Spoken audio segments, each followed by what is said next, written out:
Tony, a grizzled veteran, roared his M1 Abrams tank through the night to save his friend Sam from thugs.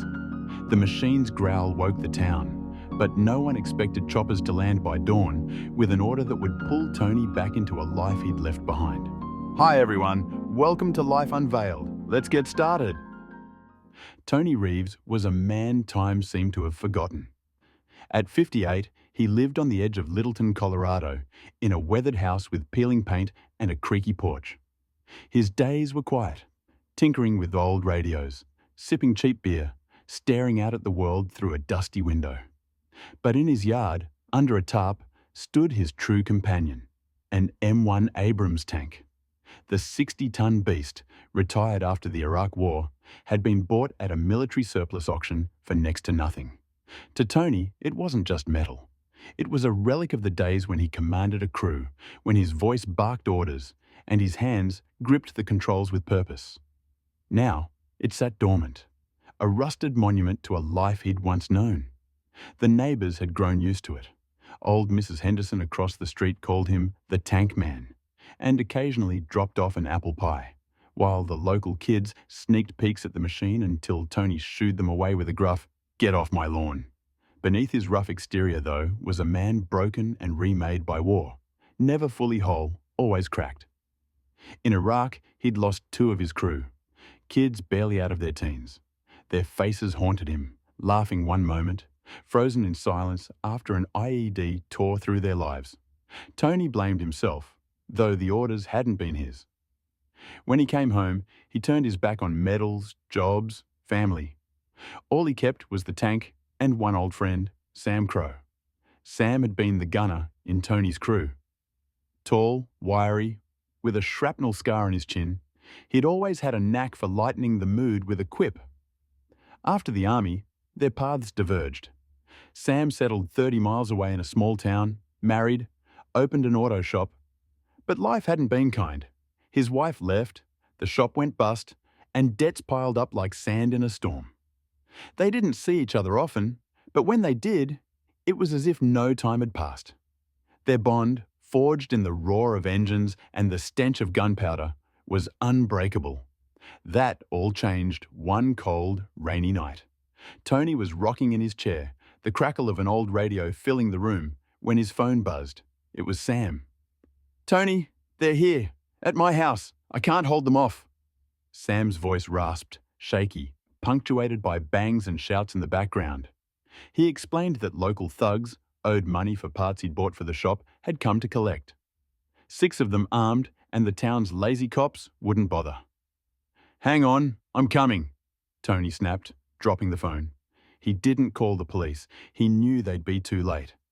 Instead, he bolted outside, ripped the tarp off the tank, and checked the fuel. Full, old habits die hard. The engine roared to life, drowning out the rain. The Abrams rolled onto the road, its tracks chewing up asphalt, leaving cracks in its wake. Tony drove it down the highway, ignoring the few cars that swerved aside, their horns blaring in panic. Rain lashed the armor, streamed down the barrel, but Tony's eyes were fixed ahead, hands white-knuckled on the controls. He wasn't just driving to Sam. He was charging into battle, like the old days. An hour later, the tank thundered onto the main square of Sam's town. The streets were dead, save for the flicker of streetlights in puddles. Sam's house, a sagging cottage with chipped paint, was surrounded by 3 cars. 6 men, burly, tattooed, mean, pounded on the door. One waved a pistol, another swung a bat, shouting, "Come out, Crow, or we'll drag you out." Tony aimed the tank straight at them.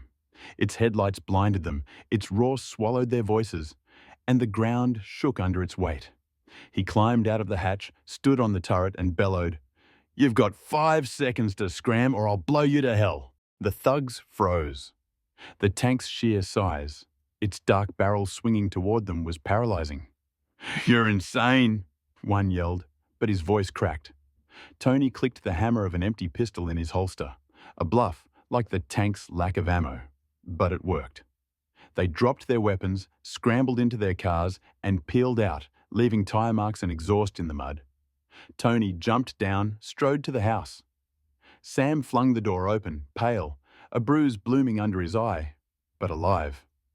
"You're a damn lunatic, Tony," he said, pulling him into a bear hug. They laughed through the rain, like soldiers after a firefight, the tank looming behind them like a guardian. The town stirred. Lights flicked on, faces pressed to windows, phones captured the scene.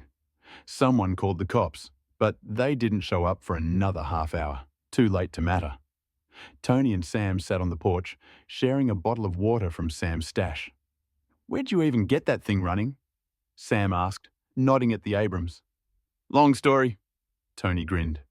They sat in silence, rain drumming on the roof, and for the first time in years, Tony felt he'd done something right. By morning, the square was chaos. A crowd swarmed the tank. Kids touched the tracks. Adults snapped photos. A drone video shot by a local teen hit the internet and exploded. "Veteran drives tank to save friend from thugs," screamed headlines on Twitter and news source sites. People debated, hero or madman. Everyone wanted the next chapter. It came at dawn. A low rumble shook the air, rattling windows. 3 Black Hawk helicopters sliced through the horizon, their black hulls gleaming in the sunrise. They touched down in a field beyond the square, kicking up dust and grass. From the lead chopper stepped a man in uniform, Lieutenant Colonel Davis, buzz-cut and hawk-eyed, flanked by 2 soldiers with a gear crate. "Mr. Reeves," he called, spotting Tony in the crowd. Tony nodded, wiping greasy hands on his jacket. "We're from the Pentagon. Your video reached the top brass. A guy who drives a tank through the night for a friend isn't just a veteran. He's a leader. We need that for our recruits." Davis explained the Army was hunting instructors with real grit to train young soldiers, how to handle machines, tactics, survival. They offered Tony a contract, not to fight, but to teach. "You won't go back to war, but you'll help them survive it. And that tank, we're taking it to the base. It'll be a training legend," Davis said, cracking a rare smile. Tony glanced at Sam, still nursing his shoulder. "What do you think?" he asked. Sam shrugged. "You always said that thing deserved to serve again. Go for it." Tony turned to Davis. "If I can still do some good, I'm in." The choppers lifted off, leaving echoes and a promise. The Abrams was loaded onto a flatbed, and Tony watched it roll away, knowing they'd meet again, on a base where he'd shape the next generation. Sam stayed behind, but the buzz got the townsfolk to pitch in, clearing his debts. Tony, for the first time in decades, felt his war wasn't over. It had just taken a new form. Tony's tale, with his tank at its heart, is a testament to courage, loyalty, and second chances. One bold move, fueled by a roaring relic, can wake a town and a man's soul. Good, backed by action, rewrites fates, proving even a rusty tank and a faded veteran can spark hope and strength. If you enjoyed this story, drop a like and subscribe for more tales like this. Hit the bell, and we'll catch you in the next one.